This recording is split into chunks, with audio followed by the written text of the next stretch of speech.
Di usia senjanya, Sadikin memilih merantau jauh dari kampung halaman untuk mengais rezeki. Berdagang di Jakarta bukanlah hal yang mudah. Abah pernah ditabrak kendaraan, terjatuh hingga ditipu oleh pembeli. Berikut kisah Sadikin dalam Inikah Takdir. Tabrak motor, disuruh motor, lagi dagang bajigur. Itu gimana ceritanya, Bah? Ya ceritanya ya saya lagi jalannya bukan mudun gitu. Di belakang nggak tahu ada motor, udah nyuruduk, saya gerobak ke bawah dibalik, makanannya ambruk semua gitu.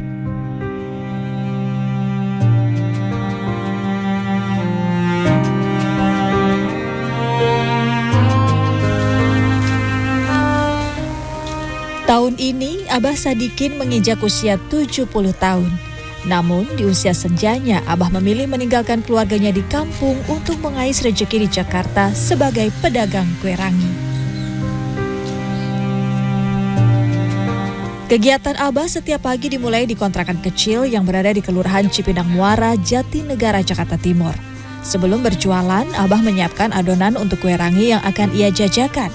Beberapa butir kelapa tua ia parut dan dicampur dengan 3 kg tepung sagu. Untuk pemanisnya, Abah melarutkan 1 kg gula merah yang dicampur dengan beberapa sendok tepung tapioka.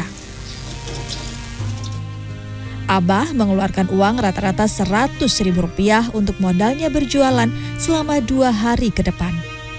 Setelah selesai, Abah biasanya memasak 1 porsi kue rangi yang ia santap sebagai sarapan. Selain lebih hemat, Abah mencicipi rasa kue rangi buatannya terlebih dahulu sebelum dijajakan kepada pelanggan. Setelah semua selesai, Abah bergegas mendorong gerobak, memulai hari menjemput rezeki. Abah sehari-hari berkeliling ke sejumlah kompleks perumahan di Kecamatan Jatinegara, Jakarta Timur. Abah menjual seporsi kue rangi dengan harga Rp5.000. Walaupun beberapa pedagang lain telah mematok harga rata-rata Rp7.000 sampai Rp10.000, Abah tetap bertahan di harga lama.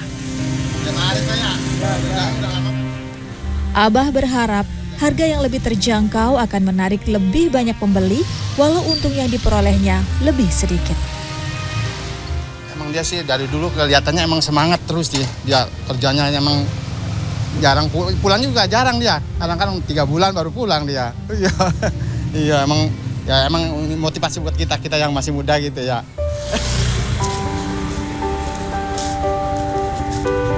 1998 adalah tahun pertama Abah menginjakkan kaki di Jakarta.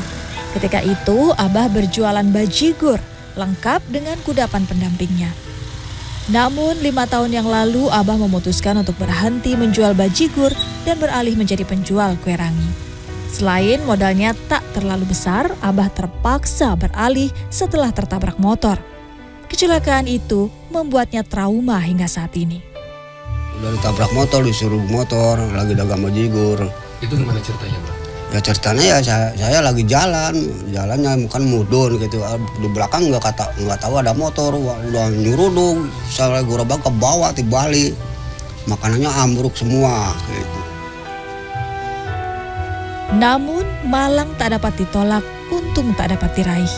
Sekitar 2 tahun yang lalu, gerobak kue rangi Abah terguling ketika melintasi jalan berlubang. Adonan kue ranginya pun berhamburan ke jalan.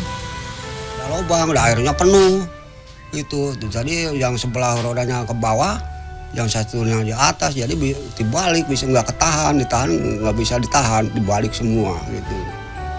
Sudah bisa baru dibangunin. Udah makan. Isi gerobaknya? Ya gerobaknya ditolongin pada dibantuin ngangkat gitu. Kan berat bajigur mah. Baru udah balik lagi aja, pulang lagi gitu. Kisah perjuangan Abah tak berhenti sampai di situ. Tepat setahun yang lalu, Abah pernah ditipu oleh seorang warga yang berpura-pura membeli dagangan miliknya.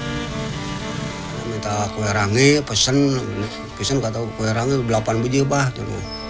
Baru bikin 3 biji malah pinjam uang dulu pak, karena mau nembus motor karena di bengkel katanya begitu. Berapa? 50.000 aja. Dikasih udah ada 1 jamnya ditunggu nggak datang. Sampai disusul ke pasar nggak ada orangnya, atau kemana kabur kali gitu. Menjelang siang, matahari perlahan tertutup oleh awan hitam. Tak lama kemudian, hujan lebat pun turun membasahi jalan. Abah bergegas menepi, mencari tempat untuk berteduh. Gerobak usang milik Abah memang mudah kemasukan air. Kalau sudah begitu, adonan sagu miliknya menjadi lengket dan tak dapat diolah menjadi kue rangi. Puluhan tahun hidup sebatang kara di ibu kota, Abah rela menahan rindu terhadap ketiga anaknya. Pekerjaan yang tersedia di kampungnya memerlukan kekuatan fisik, sementara tenaga Abah tak lagi sekuat ketika ia masih muda. Ya, kamu mah dikit, nggak ada yang beli banyak kayak Jakarta. Jakarta kan kemana-mana muter gitu. Kalau di kampung berapa orang? Dikit jadi. Hujan mereda. Meski masih hujan rintik-rintik, Abah kembali berjualan. Namun kali ini, Abah melangkah dengan lebih berhati-hati. Bukan sekali dua kali, Abah terpleset karena licinnya jalanan. Jatuh kayaknya di kebun. Jatuh terus jadi sakit ya di sini urat. Jadi sebulan mah nggak bisa tidur aja, nangis terus. Sampai diurut ke tukang urut berapa balik. Masih anggar terus ke dokter ada 10 dokternya terus. Setengah jam berkeliling, tiba-tiba hujan lebat kembali turun. Abah bergegas menepi mencari tempat untuk berteduh. Memang akhir-akhir ini pemasukan Abah tengah turun drastis akibat hujan. Jika sebelumnya Abah mampu mengantongi untung bersih sedikitnya Rp50.000 sehari, beberapa pekan terakhir Abah hanya mengantongi rata-rata Rp20.000 saja. Abah biasanya pulang ke kampung halamannya Desa Babakan Mulya, Kecamatan Kuningan, Jawa Barat setiap 3 bulan sekali. Namun sudah setengah tahun terakhir Abah tak pulang, lantaran kondisi keuangannya tengah menurun drastis. Tak lama kemudian azan sholat asar berkumandang. Abah bergegas menuju masjid terdekat untuk menunaikan sholat.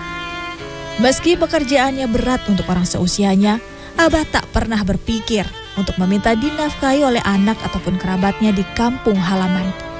Baginya, selama masih mampu, ia akan berusaha untuk mengais rezeki sendiri. Rian Fernando, Dwi Agung Yuldiarto, Jakarta.